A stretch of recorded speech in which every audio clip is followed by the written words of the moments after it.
Guarantee guarantee guarantee ಇದು guarantee news. ಸುದ್ದಿ ಖಚಿತ, ನ್ಯಾಯ ನಿಶ್ಚಿತ. ಲೋಕಸಭೆ ಚುನಾವಣೆಯ ಒಂದು ಸಮಯದಲ್ಲಿದ್ದೀವಿ ನಾವು. ಇಂಥ ಸಂದರ್ಭದಲ್ಲಿ ಬಹಳಷ್ಟು ವಿಚಾರಗಳು ಮುನ್ನೆಲೆಗೆ ಬಂದಿವೆ, ಸಿಕ್ಕಾಪಟ್ಟೆ ಚರ್ಚೆಗಳಾಗ್ತಾ ಇದ್ದಾವೆ ಬಹಳಷ್ಟು ವಿಚಾರಗಳ ಬಗ್ಗೆ. ಇದೇ ಸಂದರ್ಭದಲ್ಲಿ ಎಂಐಎಂನ ಮುಖ್ಯಸ್ಥ ಅಸಾದುದ್ದೀನ್ ಓವೈಸಿ ಒಂದು ಹೇಳಿಕೆಯನ್ನು ಕೊಟ್ಟಿದ್ದಾರೆ. ಆ ಹೇಳಿಕೆ ರಾಷ್ಟ್ರೀಯ ರಾಜಕಾರಣದಲ್ಲಿ ಸಿಕ್ಕಾಪಟ್ಟೆ ಸಂಚಲನ ಕ್ರಿಯೇಟ್ ಮಾಡಿದೆ. ಜೊತೆಗೆ ಹೌದಾ ಹಿಂಗೂ ಆಗುತ್ತಾ ಮುಂದಿನ ದಿನಗಳಲ್ಲಿ ಅಂತ ಕೆಲವರು ಯೋಚನೆ ಕೂಡ ಮಾಡ್ತಾ ಇದ್ದಾರೆ. ಹಾಗಾದ್ರೆ ಅಸಾದುದ್ದೀನ್ ಓವೈಸಿ ಏನು ಹೇಳಿಕೆಯನ್ನು ಕೊಟ್ಟಿದ್ದಾರೆ ಗೊತ್ತಾ? ಹಿಜಾಬ್ ಧರಿಸಿದಂಥ ಮಹಿಳೆ ಮುಂದೆ ಭಾರತವನ್ನ ಆಳೋದು ಪಕ್ಕಾ. ಮುಂದೆ ಅವರು ಅಂದ್ರೆ ಹಿಜಾಬ್ ಧರಿಸಿದಂತ ಒಬ್ಬ ಮಹಿಳೆ ಪ್ರಧಾನಿ ಆಗ್ತಾರೆ, ಭಾರತದ ಪ್ರಧಾನಮಂತ್ರಿ ಆಗ್ತಾರೆ ಅಂತ ಹೇಳಿ ಹೇಳಿಕೆಯನ್ನ ಕೊಟ್ಟಿದ್ದಾರೆ.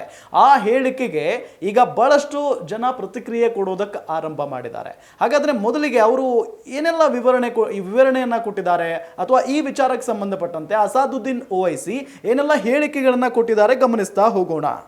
ಚುನಾವಣೆ ಸಂದರ್ಭ ಇದು, ಹಾಗಾಗಿ ಒಂದು ಸಂದರ್ಶನವನ್ನು ಕೊಟ್ಟಿದ್ದಾರೆ ಅಸಾದುದ್ದೀನ್ ಓವೈಸಿ.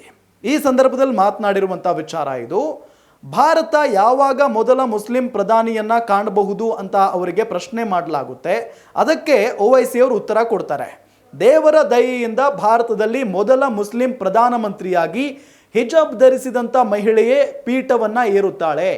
ಆ ಸಂದರ್ಭ ಬಂದಾಗ ನಾನು ಬದುಕಿರದೇ ಇರಬಹುದು, ಆದರೆ ಅಲ್ಲಾನ ದಯೆಯಿಂದ ಅಂತಹ ಕಾಲ ಭಾರತದಲ್ಲಿ ಬಂದೇ ಬರುತ್ತೆ ಅಂತ ಹೇಳಿ ಈ ಸಂದರ್ಭದಲ್ಲಿ ಅಸಾದುದ್ದೀನ್ ಓವೈಸಿ ಹೇಳಿಕೆಯನ್ನು ಕೊಟ್ಟಿದ್ದಾರೆ. ಅಸಾದುದ್ದೀನ್ ಓವೈಸಿ ಯಾರಪ್ಪ ಅಂತ ಅಂದರೆ ಹೈದರಾಬಾದ್ ಕ್ಷೇತ್ರದಿಂದ 5ನೇ ಬಾರಿಗೆ ಕಣಕ್ಕಿಳಿದಿದ್ದಾರೆ. ಈ ಬಾರಿ ಅಲ್ಲಿ ಮೇ 13ಕ್ಕೆ ಚುನಾವಣೆ ನಡೆಯುತ್ತೆ. ಅದಾದ ನಂತರ ಗೆಲ್ತಾರೋ ಸೋಲ್ತಾರೋ ಕನ್ಫರ್ಮ್ ಆಗುತ್ತೆ. ಆದರೆ ಅವರ ಹೇಳಿಕೆ ಇದೆಯಲ್ಲ ಈಗ, ಇದು ಸಿಕ್ಕಾಪಟ್ಟೆ ಚರ್ಚೆಗೆ ಗ್ರಾಸ ಆಗಿರುವಂಥ ವಿಚಾರ. ಇದು ಭಾರತ ಇಲ್ಲಿ ಮುಸ್ಲಿಂ ಪ್ರಧಾನಿ ಆಗೋ ಅವಶ್ಯಕತೆನೇ ಇಲ್ಲ, ನಾವು ಆಗೋದಕ್ಕೆ ಬಿಡೋದು ಇಲ್ಲ ಅಂತ ಹೇಳಿ ಬಹಳಷ್ಟು ಜನ ಇದಕ್ಕೆ ಟೀಕೆಗಳನ್ನು ಕೂಡ ಮಾಡ್ತಾ ಇರೋದು ನಾವು ಗಮನಿಸ್ತಾ ಇದ್ದೀವಿ ಸಾಮಾಜಿಕ ಜಾಲತಾಣಗಳಲ್ಲಿ.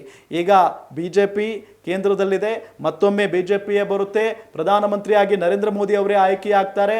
ಈ ವರ್ಷ ಅಲ್ಲ, ಇನ್ನೂ 100 ವರ್ಷ 1000 ವರ್ಷ ಕಳೆದರೂ ಕೂಡ ಭಾರತದಲ್ಲಿ ಮುಸ್ಲಿಂ ಪ್ರಧಾನಿ, ಮುಸ್ಲಿಂ ವ್ಯಕ್ತಿ ಅಥವಾ ಮುಸ್ಲಿಂ ಮಹಿಳೆ, ಮುಸ್ಲಿಂ ಪುರುಷ ಪ್ರಧಾನಿ ಆಗೋದಕ್ಕೆ ಸಾಧ್ಯನೇ ಇಲ್ಲ ಅಂತ ಹೇಳಿ ಬಹಳಷ್ಟು ಜನ ಟೀಕೆ ಮಾಡ್ತಾ ಇದ್ದಾರೆ ಓವೈಸಿ ಅವರ ಹೇಳಿಕೆಗೆ. ನೋಡೋಣ ಏನಾಗುತ್ತೆ, ಇದಕ್ಕೆ ಓವೈಸಿ ಅವರು ಯಾವ ರೀತಿಯಾಗಿ ಪ್ರತಿಕ್ರಿಯೆ ಕೊಡ್ತಾರೆ ಅಂತ ಹೇಳಿ. ನೋಡ್ತಾ ಇರಿ ಗ್ಯಾರಂಟಿ ನ್ಯೂಸ್. ಗ್ಯಾರಂಟಿ ನ್ಯೂಸ್, ಸುದ್ದಿ ಖಚಿತ, ನ್ಯಾಯ ನಿಶ್ಚಿತ.